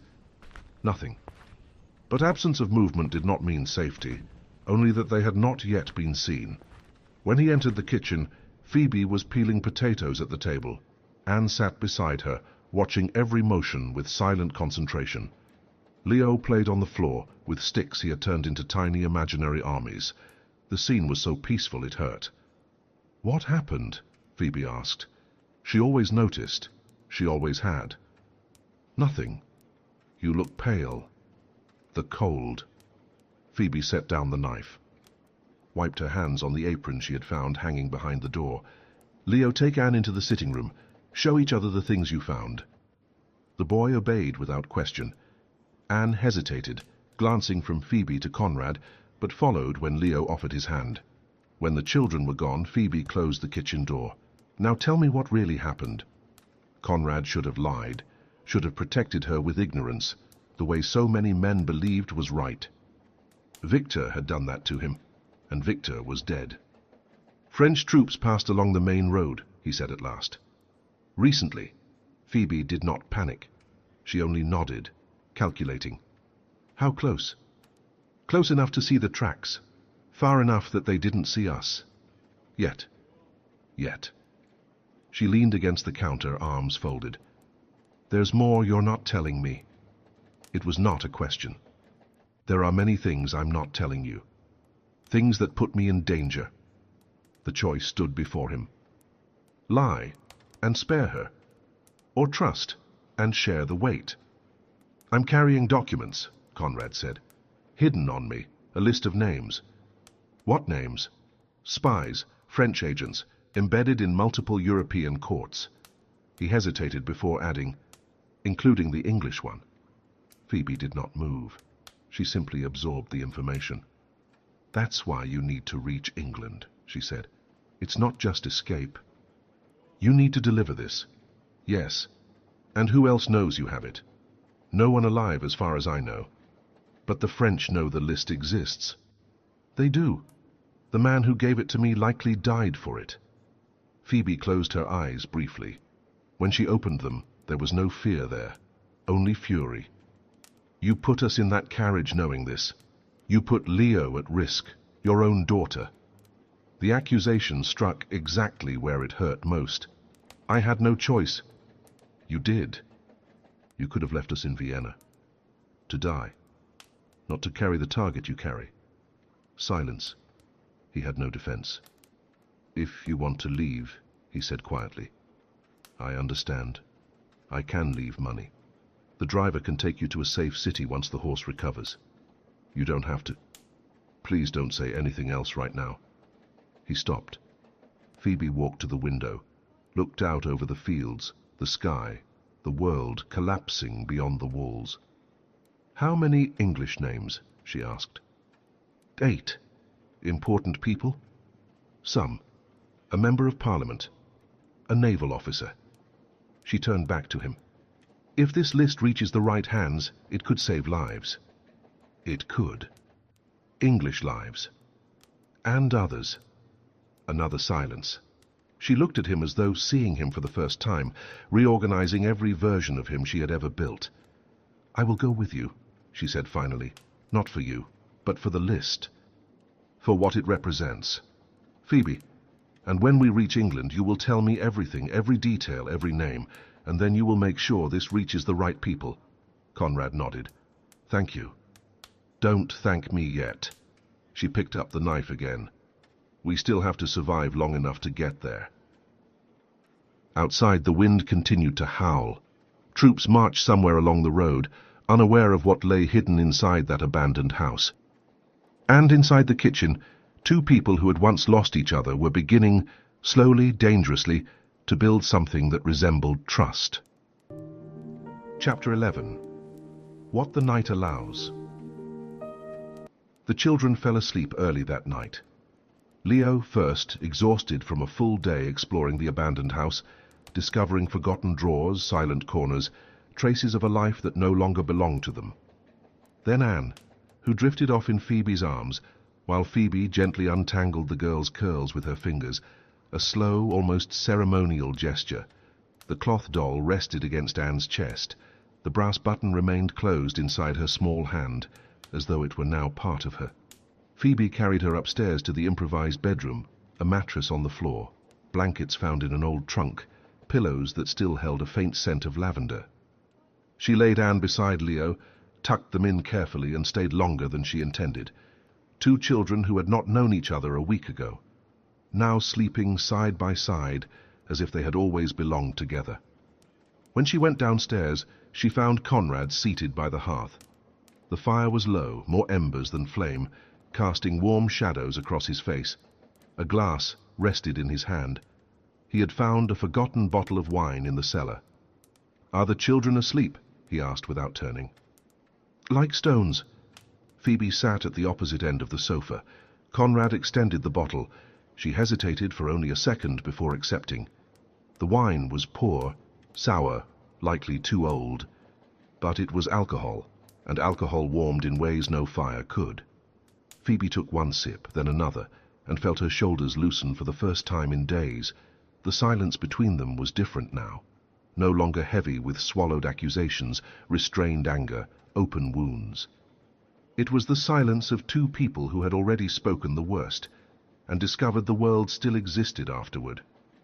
Victor, Phoebe said at last, because the name had not left her mind since the kitchen. Tell me about him. Conrad looked into the fire. I met him in the army. We were young, foolish. We thought war was adventure.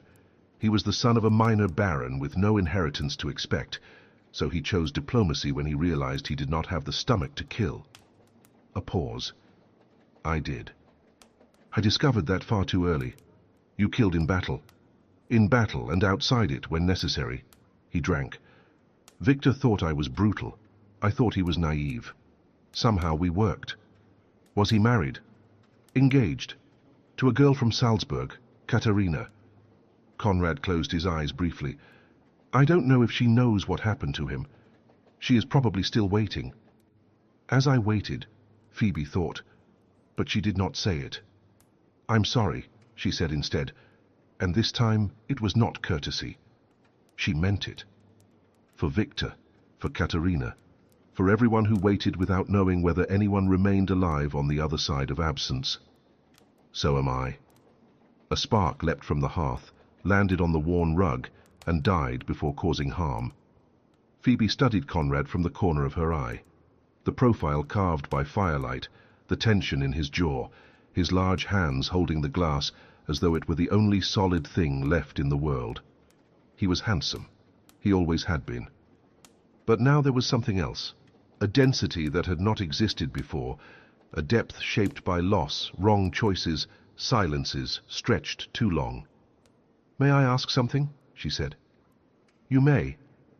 That night, in the garden, what did you feel?" Conrad turned to her. Shadows played across his face, hiding and revealing him at once. "The truth?" "Always." He took a moment before answering. When he did, his voice was low. "I felt as though I had found something I did not know I had been searching for." His eyes held hers. "You laughed at everything, at bad jokes, at sharp remarks, even at my ridiculous attempts to seem interesting. And when we laughed together, away from all those judging eyes, I thought, this is it, it's her." Phoebe's chest tightened. "Then why—" "Because I am a coward. I've said that." He looked away. "Because my mother was dying, and I could not think beyond that. Because when she asked me to honor the commitment to Helena, I could not break an agreement made years before. Not without causing a scandal that would destroy more than just my name. It was easier to accept, easier to hide behind duty, easier to use it as an excuse not to choose, not to return, not to face what I felt for you. You were afraid to choose me. It was not a question. I was afraid of what would happen if I allowed myself to."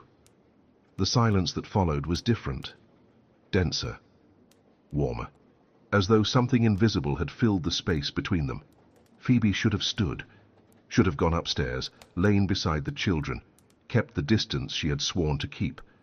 But she did not move. "And now?" she heard herself ask. "What do you feel now?"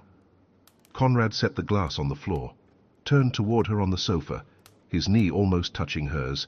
His grey eyes looked darker in the firelight. "I feel that I deserve nothing I want," he said quietly. "That I wasted my only chance, that you should hate me forever, and you would be right to." A pause. "But I cannot stop looking at you. I cannot stop imagining what might have been if I had chosen differently, if I had returned, if I had been the man you deserved." Phoebe felt her eyes burn. She did not let the tears fall. "I hated you," she said, "every day. For 5 years. It was what kept me standing. The hatred. And Leo. I know. You don't." She breathed in slowly. "But now I don't know what I feel anymore. I know I should continue hating you. It would be simpler, safer. But you speak of Victor, of your mother, of your wife. You care for your daughter even when she cannot bear to look at you.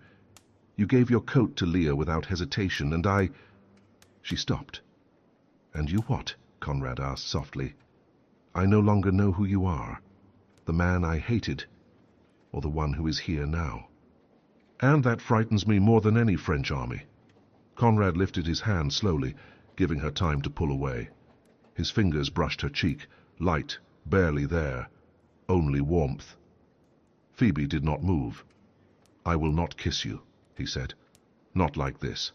Not while you're still trying to understand what you feel." She swallowed. "And if I never understand, then I will wait." His fingers drifted to her jaw and stopped just short of her lips. "I waited 5 years without knowing I was waiting." "I can wait longer." He withdrew his hand, rose, picked up a blanket and held it out to her. "Sleep here near the fire. I'll keep watch." "Conrad, please." His voice was low, fractured. "Let me at least get this right." Phoebe took the blanket, lay down on the sofa, pulling it to her chin. Conrad seated himself in the chair near the window, his profile outlined against the dark. She should have fallen asleep quickly. She was exhausted. The wine warmed her. The fire lulled her. But she remained awake for some time, watching the back of the man she had once loved, trying to understand what was growing in the space where hatred used to live. It was not forgiveness. That would take time. But it was something. And for now, something was enough. Chapter 12.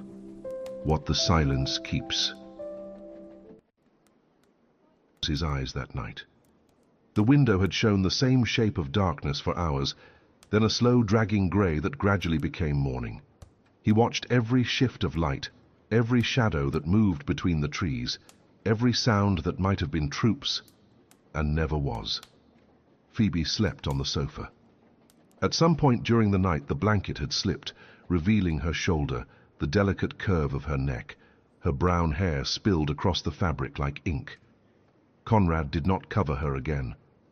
He did not trust himself to come that close without wanting more. 5 years. 5 years telling himself he had forgotten her, that marriage to Helena had erased everything else, that guilt was only an echo time would dissolve. Lies repeated so often, they had almost begun to sound like truth. Then Vienna fell, and there she was, in the middle of the chaos, a child in her arms, surviving as she always had. And everything he had buried returned at once, with a weight he had never known how to measure. A soft sound upstairs pulled him from his thoughts. Small footsteps. One of the children had awakened. Conrad climbed the stairs slowly, avoiding the steps that creaked. The door to the improvised bedroom was ajar. Through the gap, he saw Leo still asleep, mouth open, a thin line of drool on the pillow. But the mattress beside him was empty. Anne. The panic lasted only a moment. He found her in the hallway, standing before the back window. The doll hung from one hand, the brass button shone in the other. She gazed outside with that stillness he had never been able to decipher. Anne!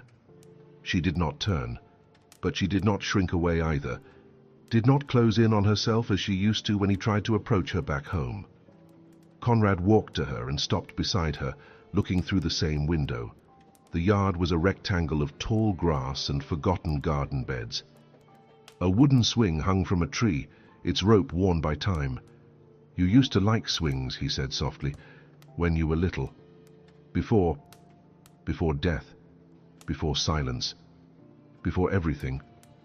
Anne did not answer, but the fingers holding the doll tightened slightly. "Your mother used to take you to the garden every day," he continued. "You laughed so loudly the neighbors complained. Helena used to say you had the lungs of an opera singer." He swallowed. "I miss your laughter, Anne." Every day. She kept looking out the window, but something shifted, a nearly imperceptible lean of her body toward him. Not an embrace, not a word, but movement. And movement was already more than he had been given in 3 years. Conrad crouched to meet her eyes. "You don't have to speak. You don't have to do anything you don't want to. But you need to know that I am here, and I will stay, no matter how long it takes." Anne finally looked at him. Her grey eyes, his eyes, were damp, though the tears did not fall. Then she lifted the hand holding the button and slowly placed it in Conrad's palm. He stared at the small brass disc.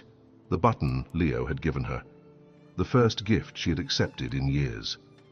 "You want me to keep it?" he asked gently. Anne shook her head. She took his hand, closed his fingers around the button, and pressed his closed hand to his chest, over his heart. His eyes burned. He pulled her into an embrace, the first she had allowed in months. Anne stayed stiff for a second, then softened. She did not hug him back, but she did not pull away. It was enough. It was more than enough. "Hey!" Leo's voice appeared in the hallway. The boy stood in the doorway, hair sticking up, eyes still swollen with sleep. "Why are you hugging?" Conrad released Anne, discreetly wiping his face. "Good morning, Leo." "Morning." He yawned. "Is Phoebe awake?" "Not yet. She never sleeps late." Leo frowned. "Is she sick?" "She's just tired. Let her rest." Leo nodded, unconvinced, and walked over to Anne. "Are you okay?" Anne did not answer. But she did something Conrad had never seen her do before. She extended the doll toward Leo, offering it. The boy looked at the doll, then at Anne, then at Conrad for confirmation. Conrad nodded. "She wants you to hold it," he said. "While she does something else." Leo took the doll with exaggerated care. "I promise I'll take good care of her." Anne nodded. A tiny movement. Then she turned and began walking down the stairs. "Where's she going?" Leo asked. Conrad did not know. But for the first time in years his daughter was walking towards something, not away from everything. "Let's find out." They went down together. Anne crossed the sitting room where Phoebe still slept, entered the kitchen and stopped in front of the cold stove.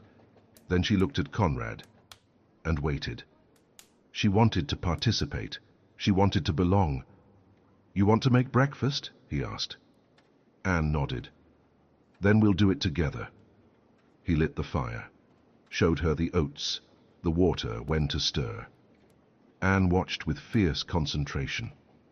Leo sat at the table, the doll on his lap, narrating each step. "Now she's stirring. Now she added more water. Now she's—" "Leo," Conrad interrupted gently, "Anne can see what she's doing." "I know. But what if she wants to remember later? Then I'll tell her." The childish logic was absurd and perfect at the same time. Conrad almost smiled. "Then keep telling the story," Leo continued. Anne stirred, and when Phoebe appeared in the kitchen doorway, hair tousled, eyes still heavy with sleep, she found 3 people in a quiet, shared harmony. "What's happening here?" she asked. "Breakfast," Leo said proudly. "Anne made it." Phoebe looked at Anne, at the pot, at Conrad. "She did." "With help." Something crossed Phoebe's face, surprise, then tenderness, then something deeper. She knelt in front of the girl. "Thank you, Anne. I'm very hungry." Anne did not answer, but the corner of her mouth moved, almost imperceptibly, almost a smile. It was the first in 3 years. The driver appeared in the back doorway, breaking the moment. "The horse is better. If we leave tomorrow morning, he'll manage." Tomorrow. The road, the danger, the list sewn into the lining of the coat. But for now, there was porridge on the table, a girl who almost smiled, and a woman with honey-colored eyes, looking at him as though, perhaps, just perhaps, forgiveness was not impossible. Conrad would keep that moment, as Anne had asked him to keep the button, close to his heart, where it mattered most. Chapter 13. What Fear Reveals. They left on the 3rd day. The sky was still dark when Conrad woke the children, when Phoebe gathered the little they owned, wrapping portions of bread, cooked roots, and leftover food in clean cloths for the journey, when the driver prepared the horses with quick, nervous movements. No one spoke more than necessary. The air carried the weight of what they all knew, but refused to name. Every hour in that house had been another hour of risk. Phoebe helped Anne into the carriage. The girl held the doll in one hand and with the other wove her fingers into Phoebe's and did not let go, not even after settling onto the seat. "You can stay beside me," Phoebe said gently. "The whole journey, if you want." Anne nodded. The small, almost imperceptible gesture Phoebe had learned to recognize as yes. Leo climbed in on his own, as always. He sat beside Anne, adjusted the doll on her lap when it nearly slipped, and began talking about the birds he could see through the window. Anne did not answer, but she listened. She always listened. Conrad entered last. He sat facing Phoebe, knees nearly touching in the cramped space. He looked as though he had not slept, dark circles under his eyes, jaw tense, gaze constantly scanning the landscape, as if expecting an ambush around every bend. Perhaps he was. The carriage began to move. The abandoned house vanished between the trees, taking with it the last few days. Shared porridge, confessions by firelight, the near touch Phoebe could still feel on her skin. They traveled in silence for hours. The sun rose weakly, filtered through winter clouds. Leo eventually fell asleep. Anne remained awake, eyes fixed on Phoebe, as though afraid she might disappear if she blinked. "Is it far?" Phoebe asked Conrad. "If the roads stay clear, we'll reach Znojmo before nightfall. From there 2 more days to Prague." If the roads stay clear. The condition weighed heavier than the words, and they were not clear. Phoebe noticed first by the sound, voices in the distance, the clink of metal, the whinny of horses that were not theirs. Conrad tensed at the same instant, his hand instinctively moving to his coat, to the lining where the documents were hidden. "What is it?" Leo stirred as the carriage jolted to a stop. "Quiet," Phoebe said firmly, despite her racing heart. "Stay still and do not leave your seat." The driver appeared at the window, his face pale. "Soldiers. A blockade on the road. They're searching every carriage." "French?" Conrad asked. "I don't know. I can't see the uniforms clearly from here." Phoebe looked at him. In Conrad's eyes was the cold calculation of someone who had survived situations like this before, measuring routes, risks, probabilities of survival. "If they are French," he said quietly, "and they find the documents—" He did not finish. He did not need to. Phoebe understood. Spies did not leave witnesses. "Take off your coat," she said. "What?" "Your coat. Give it to me." Conrad hesitated only a moment before obeying. Phoebe took the heavy coat, felt the hidden weight in the lining, and pushed it beneath the seat of the carriage, covering it with the folds of her skirt. "If they search," she said, "they search men, not women. Not with children present. Phoebe, if they find it with you—" "They won't," she said, holding his gaze. "Trust me." The word hung between them. Trust. The thing he had broken years ago. The thing she was offering now, at the worst possible moment. Conrad nodded. The carriage rolled forward to the blockade. Phoebe pulled Anne onto her lap, hiding the girl's face against her shoulder. Leo pressed close beside her, eyes wide but silent, obedient in the way she had taught him to be. A soldier appeared at the window. The uniform was Austrian, not French. A thread of relief passed through Phoebe, but she did not relax. Austrians could be dangerous too. Conrad had said some were looking for him. "Papers." Conrad handed over his. Phoebe gave hers and Leo's. The soldier examined them, frowning. "English?" "Governess," Phoebe replied. "To the children." "Traveling with an Austrian count?" "Fleeing the war." "Like everyone else?" The soldier looked inside the carriage, at Leo curled inward, at Anne hidden against Phoebe's chest, at Conrad without his coat, appearing smaller than he truly was. "Open the trunks." There were no trunks, only bundles of clothing, a few provisions, nothing worth suspicion. The soldier looked disappointed. "You may go." The carriage moved again. Phoebe only realized she had been holding her breath when the blockade was far behind them. 100 meters, 200, until the soldiers became mere shadows on the road. Then Anne shifted in her arms, lifted her face, opened her mouth. "Phoebe." The word emerged rough, scraped raw, like something that had been trapped too long. But it came, clear, real. Her name. Tears came before Phoebe could stop them. She pulled Anne close, burying her face in the child's curls. "I'm here," she whispered. "I'm here, Anne. I'm not going anywhere." Conrad watched them. On his face was something Phoebe had never seen before. Not gratitude, not relief. Something deeper, something close to reverence. "She spoke," he said, voice breaking. "She said your name." I heard. 3 years. 3 years of silence. And her first word. It was Phoebe's name, not Papa, not Mama. The name of a woman Anne had known for barely a week. Phoebe should have felt strangeness, guilt perhaps, but she did not. She felt only warmth, only truth, the simple understanding that some bonds do not obey time or logic. Leo stared at Anne, awestruck. "She spoke," he repeated. "I knew she would. I knew it." Anne said nothing more, but her fingers found Phoebe's hand again and did not let go, as though they never would. The carriage continued towards Neumo.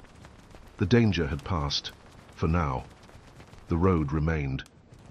But something had changed forever. Anne had spoken, and she had spoken Phoebe's name. Chapter 14. What the Heart Chooses. Znojmo appeared on the horizon as the sun began to retreat. A small city, clinging to the edge of a river whose name Conrad could no longer recall. Church towers cut dark silhouettes against the amber sky, and the old walls promised a protection that might be illusion. Yet there was light in the windows, smoke in the chimneys, life persisting, despite the war drawing closer. The children were asleep. Leo slumped against the window, mouth slightly open, a thin line of drool on his chin. Anne curled in Phoebe's arms, fingers still woven into hers, the cloth doll pressed against her chest with the other hand. Phoebe herself had drifted into sleep, head tilted to the side, dark lashes resting against her tired face. Conrad's coat remained beneath the seat, the documents still safe in the lining. She had risked everything for him, for them, and had asked for nothing in return. Conrad spent the rest of the journey watching her. He could not stop. He did not want to. Every detail felt too precious to waste. The loose strands of hair escaping her bun, the faint crease between her brows even in sleep, the way her free hand rested protectively against Anne's back. She was the most beautiful thing he had ever known, not merely in appearance, though that too, but in her courage that demanded no praise, in her tenderness offered without calculation, in the strength she carried so naturally as if it did not weigh upon her at all. And he knew how heavily it weighed. 5 years ago he had let her go. He would not make the same mistake twice. The carriage stopped before an inn sturdier than the others. Stone walls, a roof still intact, the comforting scent of warm food drifting through the doorway. The driver climbed down to arrange rooms, while Conrad gently woke the others. Phoebe. She opened her eyes slowly. For a moment confusion clouded her expression, where she was, why a child slept in her arms, who the man was looking at her like that. Then memory returned, and something in her face softened. We're here? Znojmo. We'll stay the night. Anne woke as well. Her grey eyes sought Phoebe first, then Conrad. She did not speak. Perhaps she still could not, but she squeezed Phoebe's hand once before letting go. Leo woke less gracefully, complaining about hunger as he rubbed his eyes. Conrad helped him down, then helped Anne, then waited while Phoebe stepped down last. She paused in front of him, too close to be casual, too far to be an invitation. "The coat," she said, handing it to him. Conrad took it. Their fingers brushed, only an instant. But it was enough to stir too many memories, too many long-buried desires. "Thank you," he said quietly, "for what you did at the blockade. You don't need to thank me." "I do." "You risked—" "I know what I risked," Phoebe interrupted firmly. "I did it because I chose to, not for you, for Anne, for Leo, for every name on that list that might still save lives. Not for him." The words should have hurt. Yet the way she said them betrayed their own meaning. There were layers she had not yet admitted even to herself. Conrad almost smiled. "Very well. Not for me."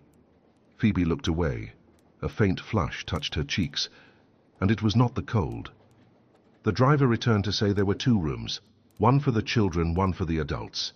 Phoebe began to protest, but Conrad spoke first. "I'll sleep on the floor. You take the bed. That's safer than separate rooms. If something happens in the night, I need to be close."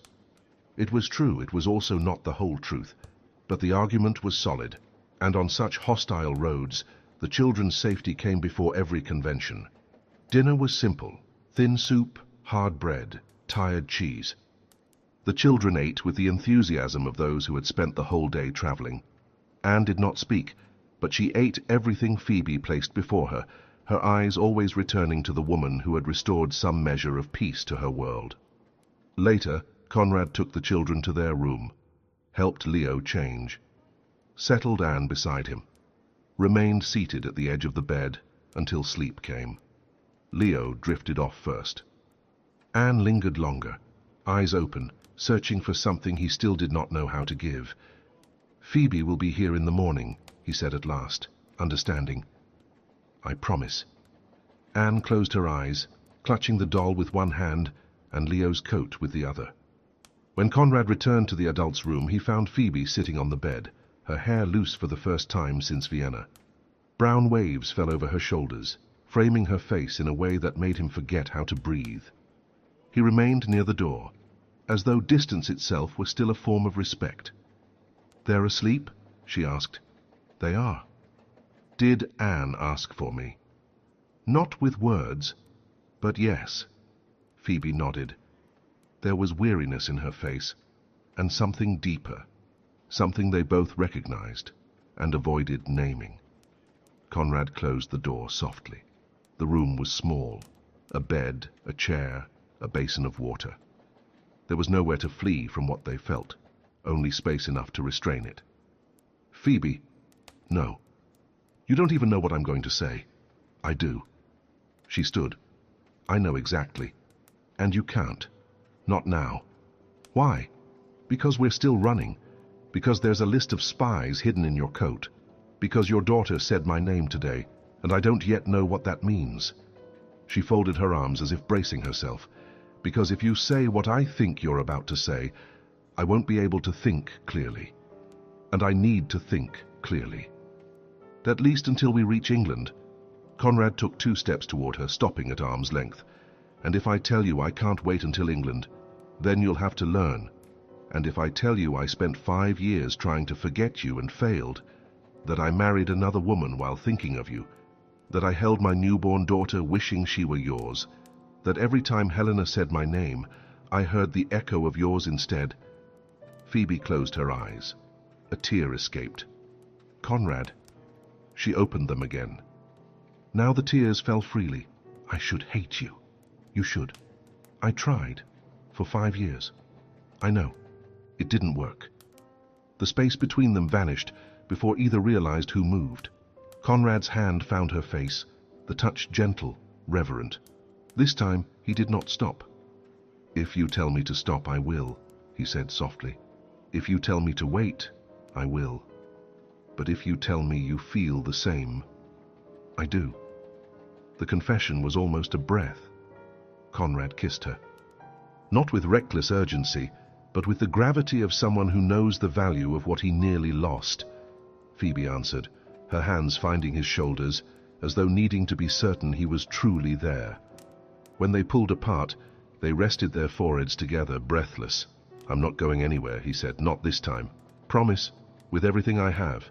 Phoebe smiled, a real smile, bright, unburdened. "Then I suppose I'll have to learn not to hate you. You have the whole journey to practice." She laughed, the same laugh from 5 years before, capable of lighting any darkness. They slept together that night, not yet as lovers, but side by side, hands intertwined, the rhythm of one heart matching the other. Outside, the war continued. The list still needed to reach England. The danger still existed. But there, in that small room, there was peace. And for now, that was enough. Chapter 15. What is left behind. 2 weeks later, London. The city was exactly as Phoebe remembered it. Grey, loud, crowded with people who walked too quickly and looked too little. The smell of coal and dirty river hit her the moment she stepped down from the carriage, and for an instant she was pulled backward in time, 5 years earlier, the docks, her mother's silence, the world collapsing. Conrad touched her hand, discreet, brief, enough to bring her back. "Are you all right?" "I am." Phoebe took a slow breath. "I just didn't expect it to be so unchanged." Cities rarely change. People do. The children had been left with the driver at an inn far from the center, away from curious eyes. Conrad had insisted Phoebe need not come. He could deliver the documents alone, spare her the risk. But she had refused. "I carried that list beneath my skirts across half a continent," she had said. "I want to see it reach its destination." The Admiralty rose before them like a building designed to intimidate. Stone columns, immaculate guards, doors too heavy for anyone who did not belong. Phoebe entered anyway, at Conrad's side, head held high. The man who received them was named Whitfield. Graying hair, attentive eyes, hands that held the documents with the care of someone who understood the weight of what he touched. 37 names, he said, turning the pages. "This is enough to dismantle an entire network," Conrad finished, "if used with discernment." Whitfield lifted his gaze. "You understand, I cannot accept this without verification. You are Austrian. You were in Vienna when the city fell. Why should I trust you? You should not, Conrad replied calmly. But begin with the first name, Lord Ashby. Investigate the origin of the information he provides to the French. Then tell me if you still doubt. Silence stretched. Whitfield studied Conrad as if trying to read what lay between the lines. And what do you ask in return? Protection.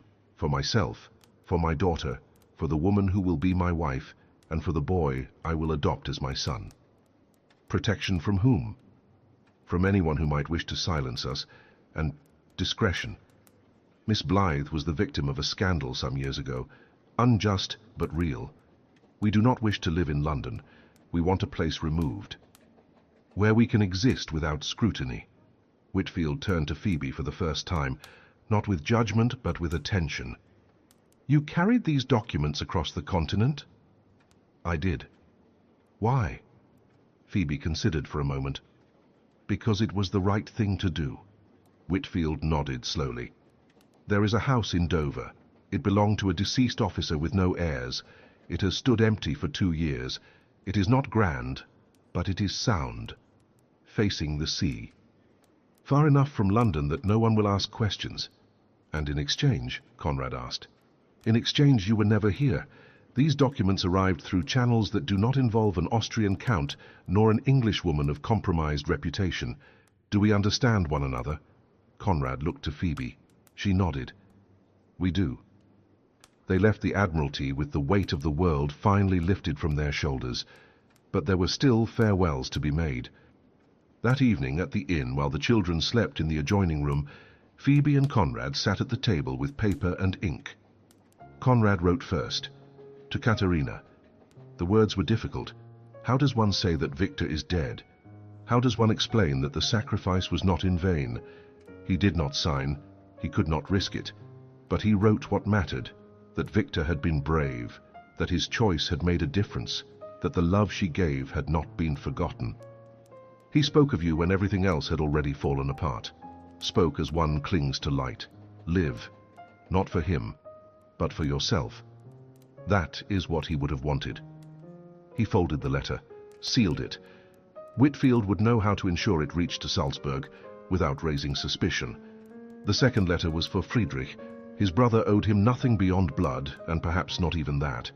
Still, Conrad wrote, he said he was alive, that he would not return. That the estate was now Friedrich's responsibility, that Anne was safe, that he would marry again. I ask for no approval, but I leave the door open. The choice is yours. He sealed it without expectation, only with honesty. Phoebe wrote last, to Catherine, to her father, to her brothers. She did not ask forgiveness. She did not ask permission. She simply said she was alive, that she had survived, that she had built something she had never possessed before. Peace. If you wish to forget me, I understand, but know that I carry no bitterness.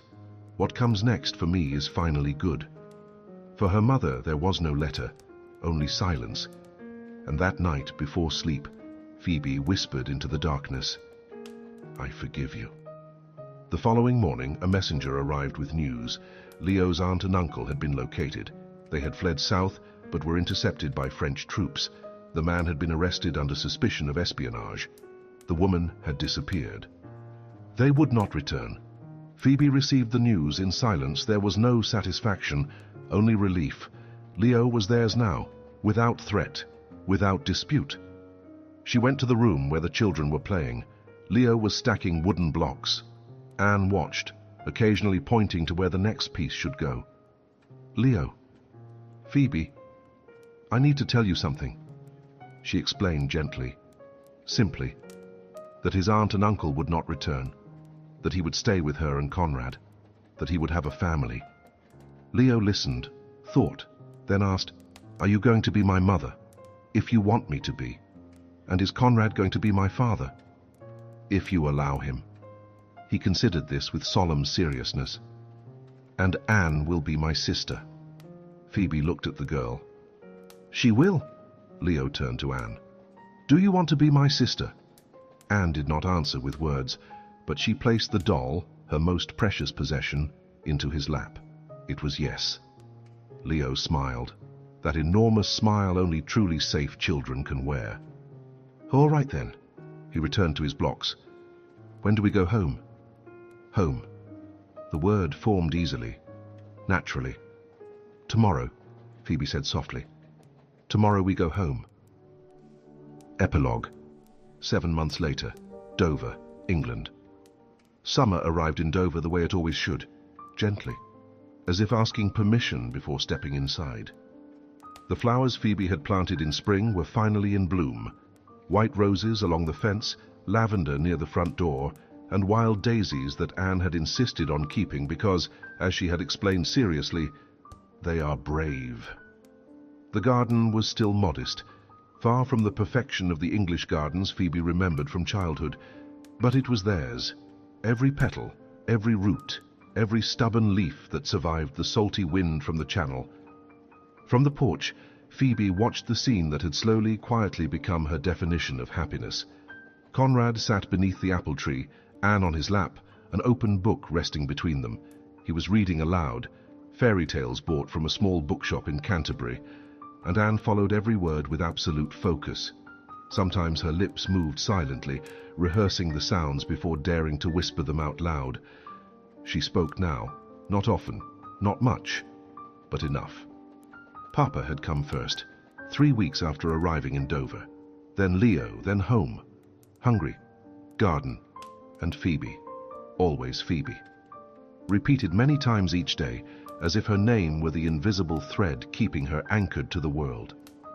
Leo ran across the grass, chasing a leather ball the village blacksmith had made for him. Newly 6 years old, he had already grown out of trousers that had fit him only months before. Conrad claimed with grave seriousness that they would go bankrupt on new clothes alone. "Phoebe," Leo called, breathless. "Come play." "I'm busy." "No, you're not. You're just standing there. Watching is a very serious occupation." "It is not," she laughed, and still she was surprised by the lightness of the sound, as if laughter had lived buried inside her for years, waiting patiently for permission to return. "All right," she said, "but only for a little while." She stepped down from the porch and crossed the garden. Her dress was simple, pale muslin, no adornment. The Phoebe of London would never have worn something like that, but the Phoebe of Dover no longer needed to appear as anything other than who she was. They had married in April, a small church overlooking the sea. Only them, the children, the vicar, and 2 witnesses, the coachman who had brought them from Vienna, and the blacksmith's wife, who barely knew them but cried anyway. Catherine had sent a blue dress and a short letter, formal in words, heavy with silence between the lines. "I am glad you are safe. Perhaps one day we may meet again, when time has passed, when people have forgotten." It was more than Phoebe had expected, less than she deserved, but it was a beginning. Her father's letter had been longer, shaky handwriting, several sentences crossed out. "I miss you every day. Forgive this foolish old man who did not know how to protect you." They wrote once a month now, small bridges built carefully across 5 years of distance. Friedrich's reply had arrived 3 months later, brief, direct. "The estate is stable. The tenants pay on time. And if your daughter ever wishes to know her cousins, the door remains open." Conrad had read that letter in silence. But something in his shoulders, an invisible weight, had finally released. "Phoebe," Leo tugged her hand toward the grass. Anne followed behind him, her cloth doll Elise hanging loosely from her fingers. "I want to play too," Anne said. 4 words, a full sentence. "Then we'll all play," Phoebe replied. Conrad approached them, his eyes meeting hers with that same quiet wonder that still lived there, as though he could not quite believe any of this was real. "All against all?" he asked. "No," Leo protested. "Boys versus girls." "Anne is small," Phoebe said gently. "Anne is strong," the girl corrected seriously. Conrad laughed, and Phoebe stored that sound the way one stores something precious. The game was chaos, loud, joyful, full of invented rules and forgotten victories. Later they lay in the grass, sunlight warming their faces. "I like it here," Leo said, staring at the sky. So do I, Anne added. Phoebe felt tears rise. So do I. Conrad found her hand in the grass. Their fingers intertwined, a simple everyday gesture now, carrying everything that no longer needed words. 7 months earlier, she had fled a burning city with a child that was not hers. 7 months earlier, she had hated the man who now held her hand. 7 months earlier, she did not know if she would survive the following week. And now she was here, in a house facing the sea, with a husband who loved her, with 2 children who called her by name, with a garden she had grown with her own hands. The war on the continent continued. Empires still collapsed, but there on that hill in Dover existed something no army could destroy. There was peace, there was family, there was home. Some stories end in silence, others leave echoes. Phoebe, Conrad, Anne, and Leo exist nowhere that can be found on any map. But perhaps they exist in something harder to name, in that place where stories continue living after they end. All of us carry loss, guilt, fear. All of us at some point believe the past will define us forever. And yet, some souls find courage, some choose to stay, some choose to love in spite of everything. If this story touched you, leave your presence here. Tell me what you felt, or which part stayed with you after the end. I like knowing these stories do not echo alone. There are others waiting, other voices, other destinies, other hearts. When you are ready, choose one. I am Lord Sebastian, and I shall see you in the next story. Thank you.